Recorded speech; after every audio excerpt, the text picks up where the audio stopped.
Ela correu para o hospital quando soube do acidente do marido, mas congelou ao descobrir quem estava com ele no carro. Naquela noite, Renata só queria acreditar que o destino estava sendo cruel e não justo. Mas a verdade é que, enquanto corria pelos corredores assépticos do Hospital São Lucas, uma parte dela já sabia. Sabia com a certeza fria que se instala na boca do estômago quando a intuição, por tanto tempo ignorada, finalmente grita. O som das sirenes do lado de fora parecia um eco distante do alarme que soava dentro dela, uma cacofonia de medo e uma suspeita terrível que ela vinha empurrando para o fundo da mente há meses. O cheiro de antisséptico invadiu suas narinas, mas não conseguiu limpar a sensação de que algo muito mais sujo estava prestes a ser revelado. Ela apertou a alça da bolsa com força, as juntas dos dedos ficando brancas. O uniforme de enfermeira, que normalmente lhe trazia uma sensação de propósito e controle, agora parecia uma fantasia frágil, incapaz de protegê-la do que estava por vir. Cada passo em direção à recepção era um passo em direção a um abismo que ela sentia se abrir sob seus pés. O recepcionista, um jovem com olhos cansados e um ar de quem já viu de tudo, levantou o olhar sem muito interesse. "Pois não, senhora." A voz dele era monótona, um contraponto cruel à urgência que rasgava o peito de Renata. "Marcelo Figueiredo," ela disse, a voz saindo mais trêmula do que pretendia. "Ele deu entrada... acidente de carro há menos de 1 hora." O nome dele, que por 10 anos fora sinônimo de lar, de segurança, de uma vida construída a 2, agora soava estranho em sua própria boca, como uma palavra de um idioma esquecido. O jovem digitou o nome no sistema, o som das teclas ecoando no silêncio tenso da sala de espera. "Sim, está na ala de emergência, sala 3. O médico já irá falar com a família." Família. A palavra a atingiu como um soco. Que tipo de família eles ainda eram? Uma união mantida por hábitos, por silêncios compartilhados e pela confortável inércia do tempo. Uma fachada que, ela temia, estava prestes a ruir de forma espetacular. Renata não se sentou. Permaneceu de pé, uma estátua de ansiedade no meio do corredor, o coração martelando contra as costelas como um pássaro preso. Ela observava a porta da sala de emergência como se pudesse ver através dela, como se sua força de vontade pudesse reescrever o que quer que estivesse acontecendo lá dentro. Cada minuto se arrastava com a lentidão de uma tortura. Pessoas passavam, enfermeiros corriam, o som dos monitores cardíacos criava uma trilha sonora constante e angustiante. Então a porta se abriu. Um médico alto e com uma expressão séria saiu procurando por alguém no corredor. Renata deu um passo à frente, a respiração presa na garganta. "Doutor, eu sou a esposa de Marcelo Figueiredo." O médico a olhou com compaixão. Aquele olhar profissional que tenta suavizar o golpe antes mesmo de ele ser desferido. "Senhora Figueiredo, seu marido está estável, mas o que a fez parar não foi o que o médico disse. Foi o que ela viu." Passando atrás dele, empurrada por 2 maqueiros apressados, outra maca seguia pelo corredor. Nela, deitada e com um corte na testa, estava Viviane Rocha, a vizinha simpática do apartamento 702, 2 andares abaixo. A mulher que sempre sorria no elevador, que pedia uma xícara de açúcar e elogiava o perfume de Renata. A mesma Viviane que há 3 dias disse que o marido de Renata era um cavalheiro por tê-la ajudado a trocar um pneu. Machucada, mas inconfundivelmente viva. O mundo de Renata inclinou-se sobre seu eixo. O ar ficou rarefeito, as vozes ao redor se transformaram em um zumbido indistinto. O médico continuava a falar sobre fraturas e observação, mas as palavras dele não chegavam a ela. A única verdade que importava estava ali, deitada naquela maca, a prova viva de uma traição que ela, em sua negação deliberada, se recusara a enxergar. Eles foram resgatados juntos, no mesmo carro, no mesmo banco da frente. O chão não apenas sumiu sob os pés de Renata, ele se desintegrou, deixando-a em queda livre, no vácuo de sua própria ingenuidade. O rosto dela não se contorceu em raiva, não se desfez em lágrimas. Em vez disso, uma máscara de calma fria se assentou sobre suas feições. Era o tipo de calma que precede os maiores terremotos da alma. Era entendimento. O tipo de entendimento que não grita, mas que queima por dentro, silencioso e devastador, incinerando tudo o que um dia foi sagrado. Ela finalmente compreendeu os jantares tardios de Marcelo, as viagens de negócios de última hora, o distanciamento sutil que ele disfarçava com cansaço. Compreendeu os sorrisos gentis de Viviane, a forma como seus olhos sempre pareciam procurar por algo, ou alguém além de Renata. As peças do quebra-cabeça, antes espalhadas e sem sentido, agora se encaixavam com uma precisão brutal, formando a imagem grotesca da sua vida dupla. Naquele corredor de hospital, sob a luz fria e impessoal das lâmpadas fluorescentes, Renata não era mais uma esposa preocupada. Era uma espectadora, uma testemunha do acidente que não envolveu apenas metal retorcido, mas a colisão frontal de sua vida com uma mentira cuidadosamente construída. E pela primeira vez, ela se perguntou se o que mais doía era a traição em si ou a sua própria recusa em admitir que os sinais sempre estiveram lá, piscando em alerta, enquanto ela escolhia fechar os olhos e acreditar na tranquilidade de um mar que, sob a superfície, escondia um redemoinho traiçoeiro. 3 meses antes do som de metal se contorcendo e do cheiro de borracha queimada, a vida dos Figueiredo era definida por uma palavra perigosamente enganadora: tranquilidade. Para os amigos, para a família, para os outros moradores do condomínio de classe média alta onde viviam, Renata e Marcelo eram o retrato da estabilidade. Um casamento de 10 anos, sem os dramas e as paixões vulcânicas da juventude, mas com a solidez aparente de uma fortaleza construída sobre a rocha do tempo. Mas Renata sabia, no fundo da alma, que a fundação não era de rocha, mas de areia.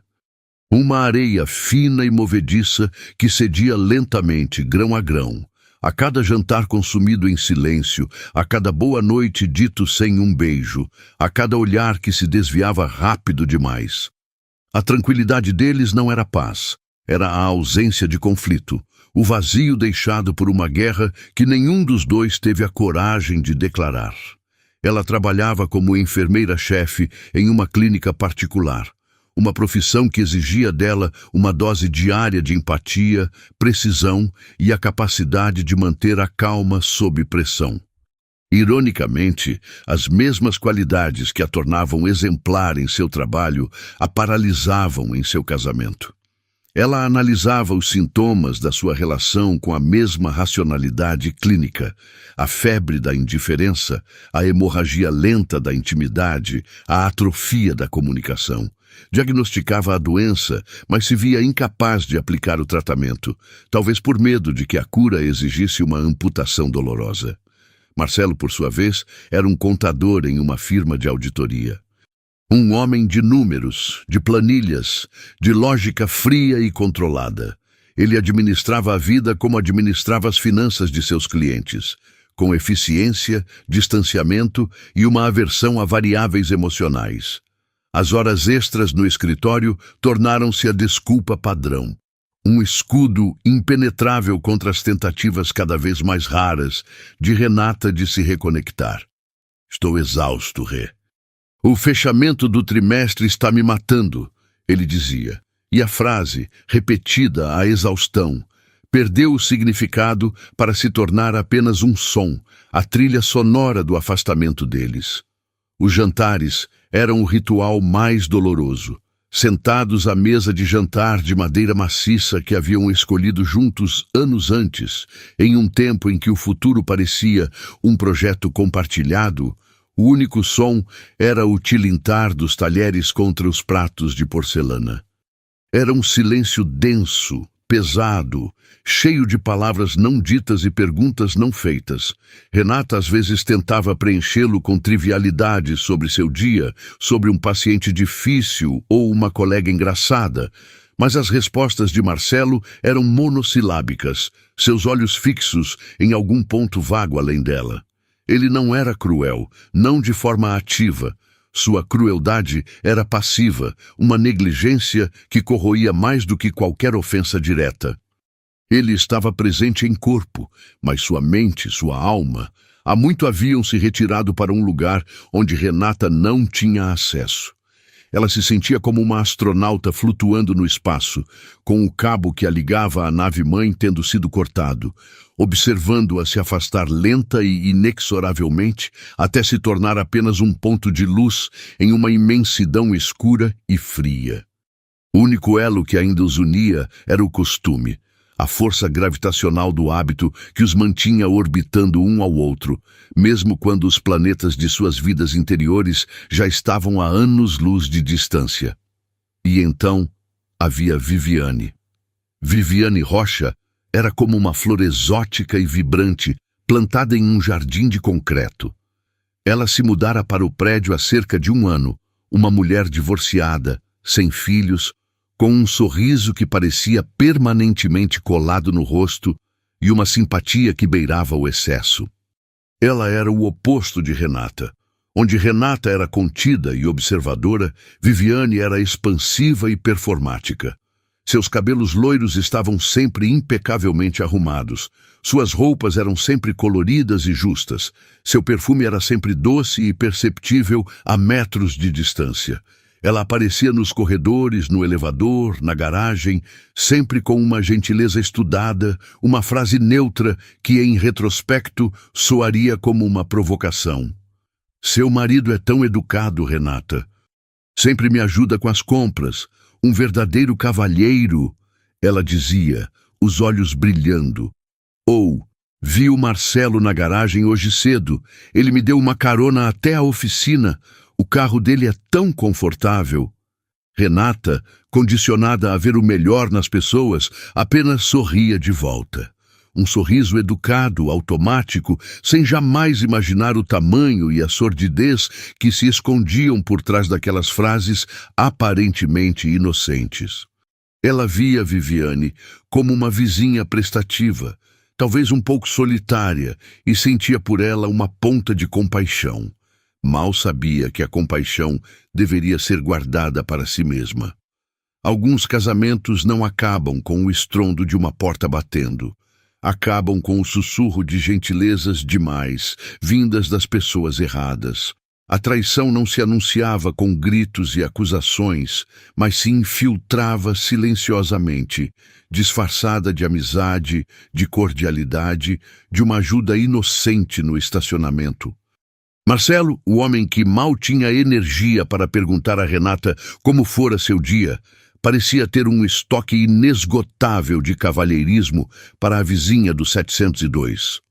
A energia que faltava em casa transbordava 2 andares abaixo. Renata sentia a mudança, mas não conseguia nomeá-la. Era como sentir uma corrente de ar frio em um quarto fechado. Você não sabe de onde vem, mas sente o arrepio na pele. O pressentimento de que algo está aberto, quebrado, exposto.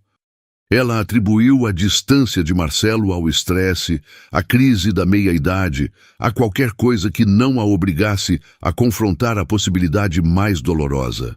A negação é um mecanismo de sobrevivência poderoso, um anestésico que permite que a alma continue funcionando mesmo quando o coração está sendo lentamente dilacerado.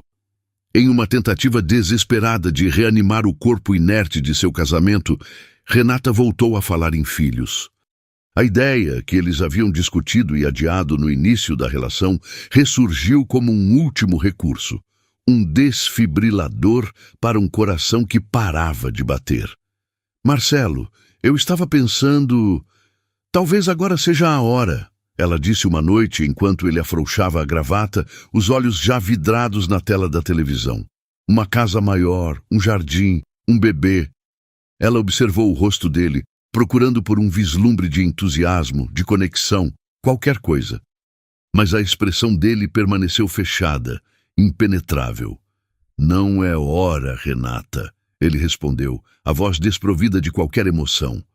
Com essa crise, o escritório exigindo tudo de mim, seria uma loucura. A recusa foi tão rápida, tão categórica, que doeu mais do que um tapa. Não era uma discussão, era um decreto, e naquele momento, uma pequena parte da esperança de Renata murchou e morreu.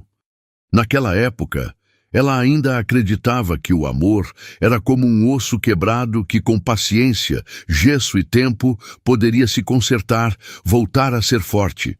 Ela ainda não havia entendido que alguns amores não quebram. Eles se dissolvem, apodrecem por dentro, até que não resta nada além de uma casca oca, pronta para desmoronar ao primeiro toque. O acidente de carro não foi o toque, foi a marretada final. De volta ao presente cáustico do corredor do hospital, o tempo parecia ter se dobrado sobre si mesmo.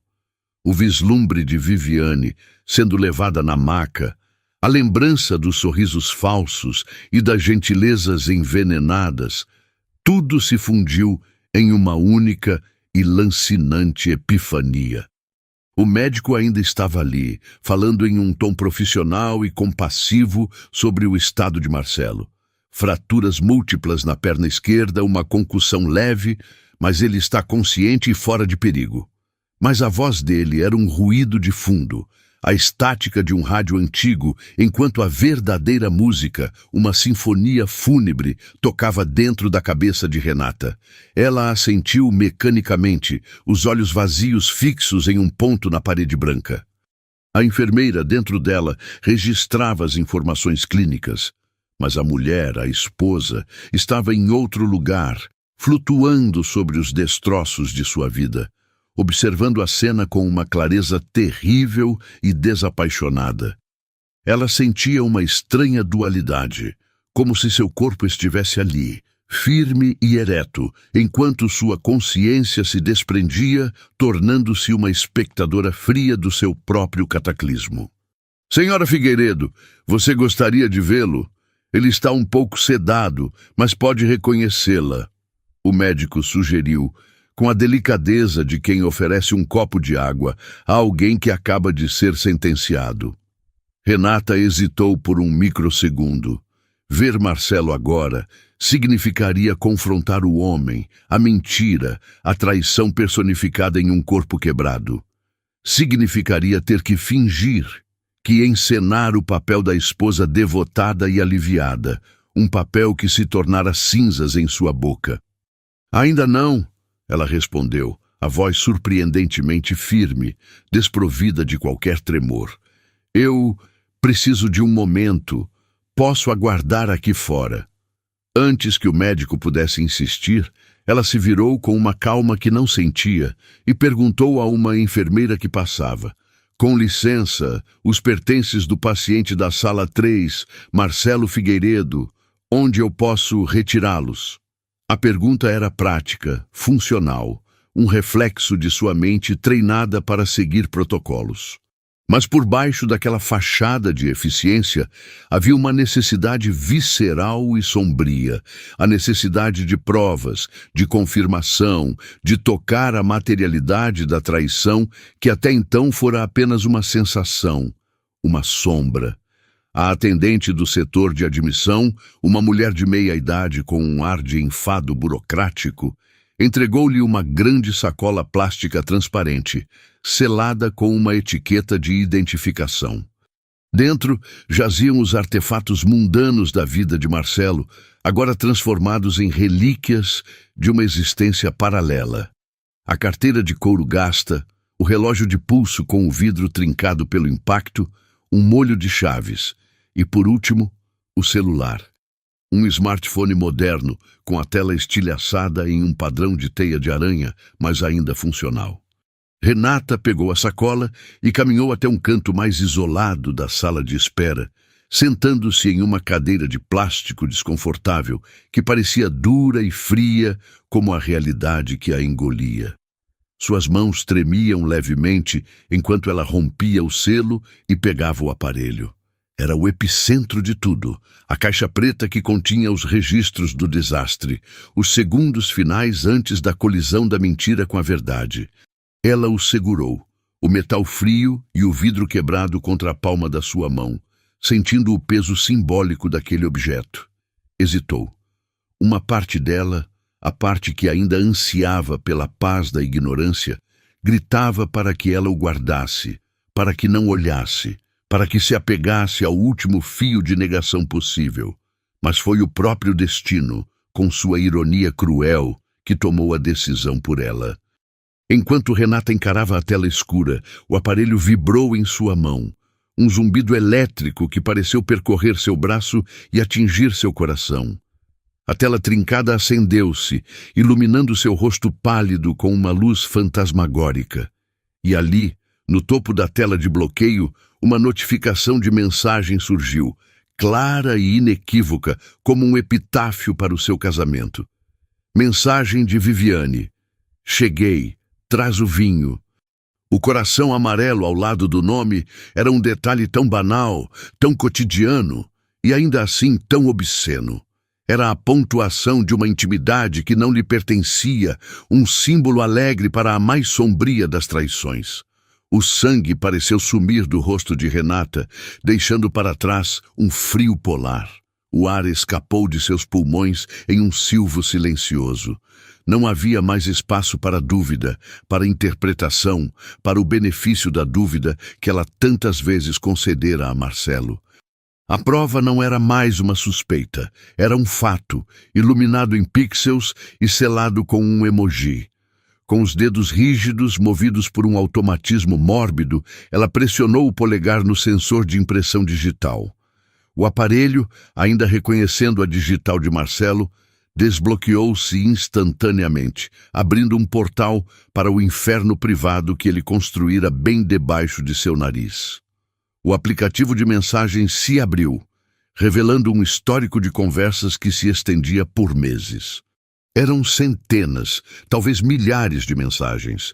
Renata rolou a tela para cima, o polegar deslizando sobre o vidro quebrado. Cada nova mensagem, um novo corte em sua alma. As conversas não deixavam a menor margem para dúvidas. Havia fotos trocadas em quartos de hotel, áudios com risadas cúmplices e sussurros que ela nunca ouvira em sua própria casa. Havia planos meticulosos para encontros secretos, desculpas ensaiadas, viagens de negócios que na verdade eram escapadas românticas para cidades litorâneas. Havia promessas. Promessas de Marcelo de que ele iria resolver as coisas, de que precisava de apenas mais um pouco de tempo, de que em breve contaria tudo a Renata e eles poderiam finalmente ficar juntos.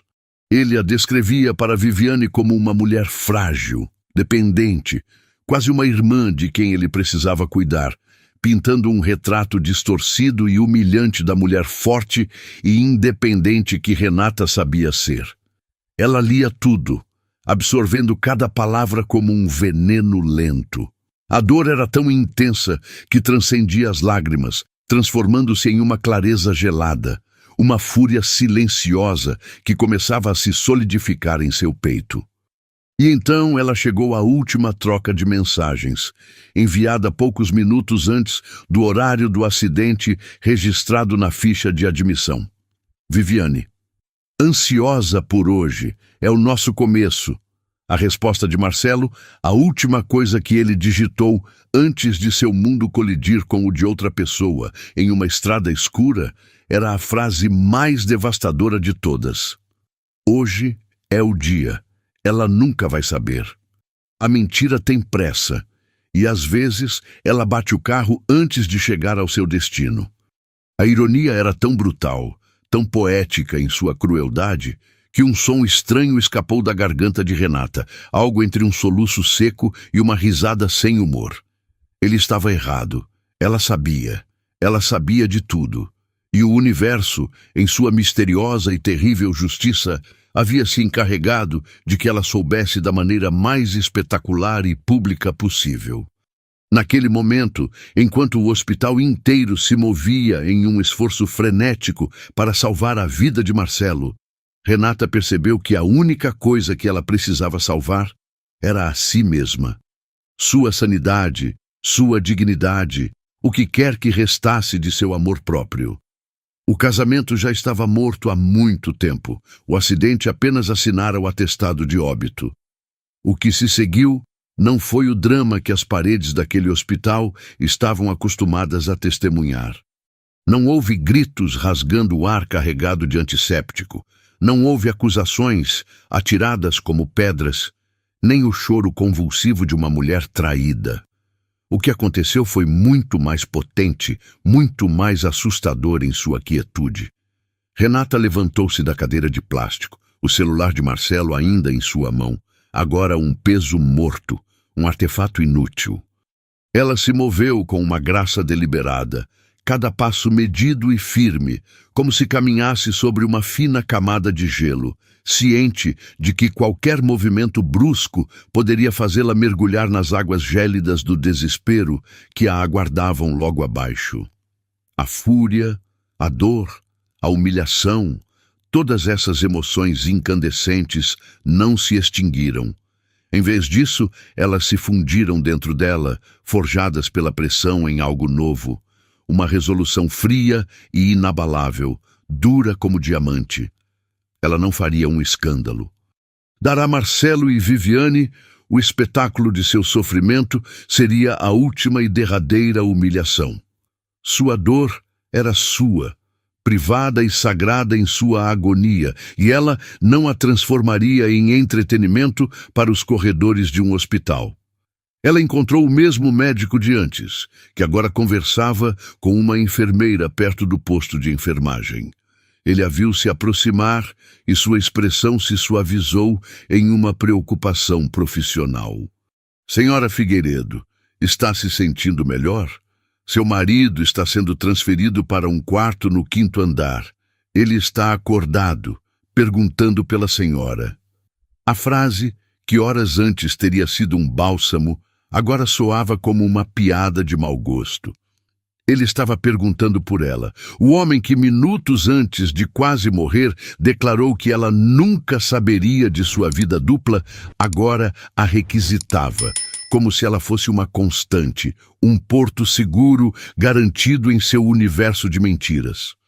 Renata apenas assentiu, o rosto uma máscara de serenidade. Obrigada, doutor. Fico aliviada que ele esteja fora de perigo, ela disse, a voz clara e sem inflexão. E então acrescentou as palavras que selariam o fim de uma era, ditas com a mesma calma com que se comenta o tempo. Ele vai precisar de muito tempo para se recuperar. Eu também. O médico a encarou, uma ruga de confusão se formando entre suas sobrancelhas. Ele sentiu o subtexto, a dissonância entre a calma dela e a situação, mas não conseguiu decifrar o enigma. Atribuiu à estranheza do choque, sem perceber que estava testemunhando não um colapso, mas uma coroação. A coroação de uma rainha que acabara de abdicar de um reino em ruínas. Renata não foi para o 5º andar. Em vez disso, ela desceu até a pequena floricultura que ficava no saguão do hospital, um oásis de cor e vida em meio à esterilidade do ambiente. Seus olhos percorreram as opções. As rosas vermelhas, símbolo de uma paixão que se revelara uma farsa. Os girassóis, muito alegres para a ocasião. As orquídeas, exóticas e exigentes como a amante dele. Seus olhos pousaram, por fim, em um buquê de lírios brancos, puros, elegantes e imponentes, as flores da inocência, da majestade, e, em algumas culturas, as flores que adornam os funerais. A escolha foi instantânea, instintiva. Ela pagou pelo buquê e pediu à vendedora um pequeno cartão e uma caneta. Com a caligrafia firme que usava para preencher prontuários médicos, ela escreveu uma única e curta frase, sem assinatura, sem despedida, sem um pingo de emoção aparente. Cuide-se, Marcelo, como você nunca soube cuidar de mim. Cada letra era um prego no caixão do casamento deles. Com o buquê em uma mão e o cartão na outra, ela finalmente subiu ao 5º andar. Parou na porta do quarto 512, observando-o de longe. Marcelo estava deitado, a perna esquerda suspensa e engessada, o rosto pálido e arranhado, os olhos fechados sob o efeito dos analgésicos. Por um instante fugaz, uma pontada do que um dia fora amor a atingiu. A imagem do homem com quem ela dividira uma década, vulnerável e quebrado. Mas a sensação foi rapidamente suplantada pela lembrança das mensagens, das promessas sussurradas para outra mulher, da vida inteira de mentiras. Ele não era uma vítima ali, era o arquiteto de sua própria destruição. Sem entrar no quarto, ela entregou as flores e o bilhete a uma enfermeira que passava. Pode deixar isso na mesinha ao lado da cama do paciente, por favor? Da esposa dele. A enfermeira sorriu, um sorriso cúmplice, de quem vê um gesto de amor. E Renata retribuiu com um aceno de cabeça, a máscara de normalidade perfeitamente no lugar. Ela não esperou para ver a reação dele ao acordar e ler o bilhete. Não precisava. A mensagem não era para ele, não de verdade. Era para ela, uma declaração de sua própria libertação. Enquanto se virava e caminhava para longe do quarto, o som dos monitores cardíacos que antes a angustiavam, agora parecia uma contagem regressiva para o início de sua nova vida. Cada passo pelo corredor polido era firme, resoluto. Ela não olhou para trás. Ao passar pelo posto de enfermagem, ouviu de relance 2 enfermeiras cochichando. A mulher do acidente, a do 514, acordou perguntando pelo homem do 512. Disse que eles estavam juntos. A fofoca hospitalar, rápida e impiedosa, já começava a tecer a tapeçaria da verdade. Renata sentiu um calafrio, mas não de vergonha.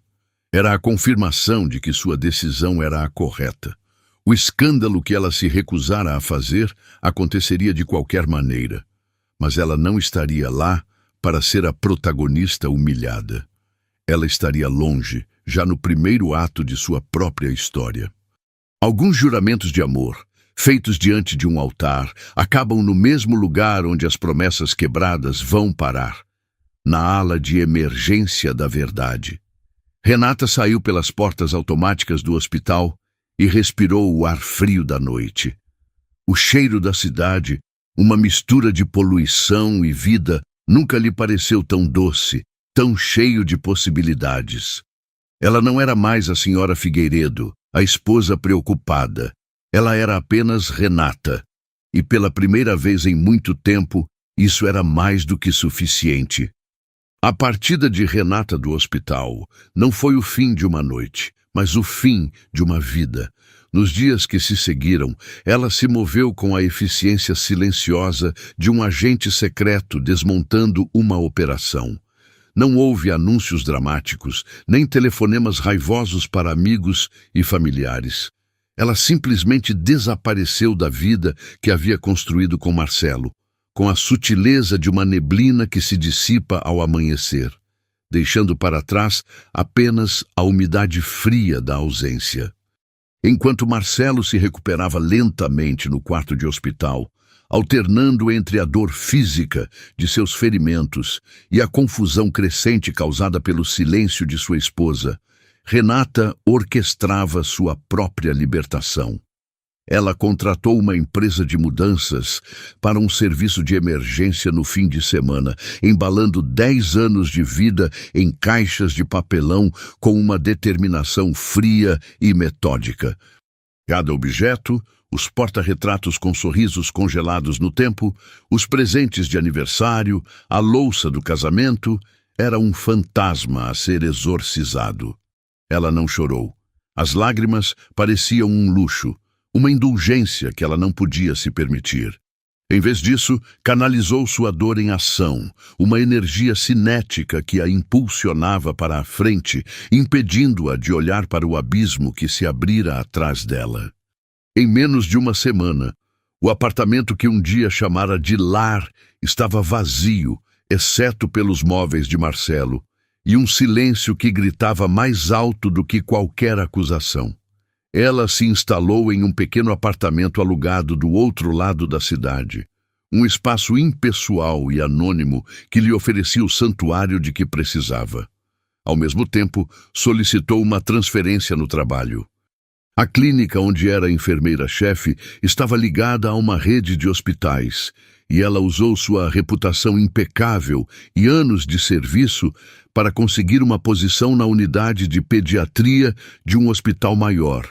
Um lugar onde ninguém conhecia seu nome de casada, sua história, sua ferida. A pediatria foi uma escolha consciente. Lidar com a fragilidade e a resiliência das crianças, com a esperança pura e o medo cru de seus pais, era uma forma de se reconectar com emoções fundamentais, genuínas, longe da complexidade tóxica do mundo adulto que a havia despedaçado. Era um ambiente de cura, não apenas para seus pequenos pacientes, mas para ela mesma. Foi nesse novo universo de corredores coloridos e choros de bebês que ela conheceu André Salles. Ele era o médico-chefe do setor, um homem na casa dos 40 anos, com um sorriso cansado, mas gentil, e olhos que pareciam ver além da superfície das pessoas. André não era o tipo de homem que chamava a atenção pela aparência ou pela eloquência. Sua presença era calma, tranquilizadora, como uma árvore antiga que oferece sombra sem pedir nada em troca. Ele notou Renata desde o primeiro dia. Notou a competência silenciosa com que ela administrava sua equipe, a compaixão com que segurava a mão de uma mãe apavorada, mas notou, acima de tudo, a melancolia que se escondia no fundo de seus olhos.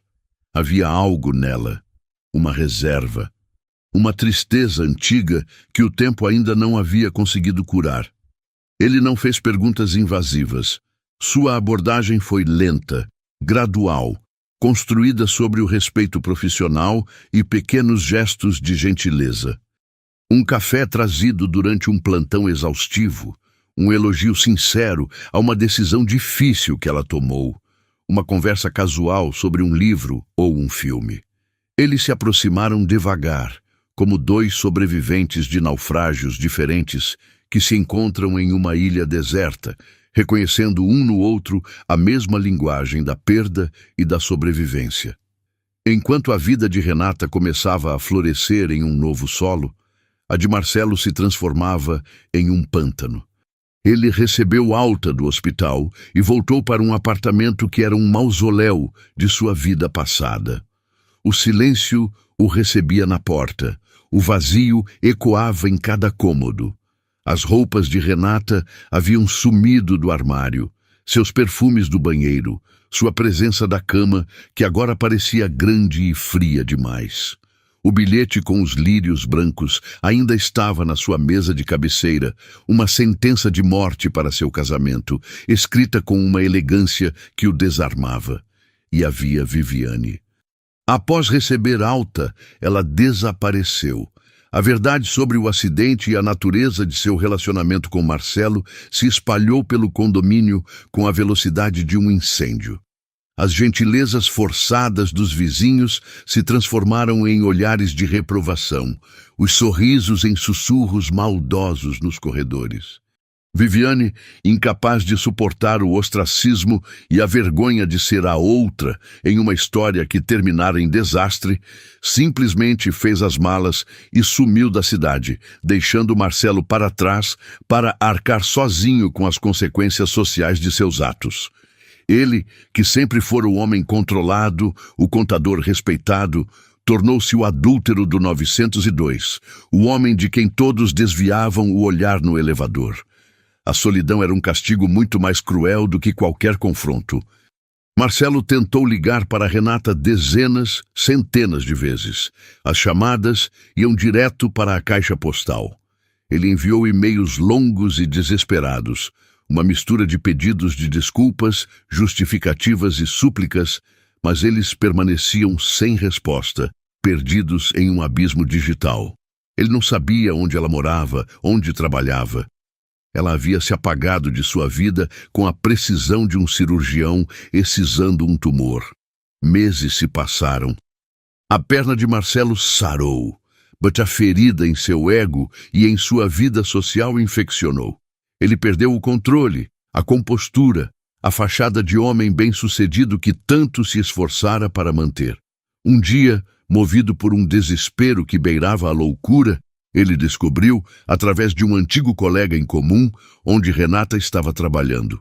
Com um buquê de flores caras nas mãos, ele foi até o hospital. Uma última e patética tentativa de reescrever o final da história. Ele a viu de longe, no pátio interno do hospital, durante o horário de almoço.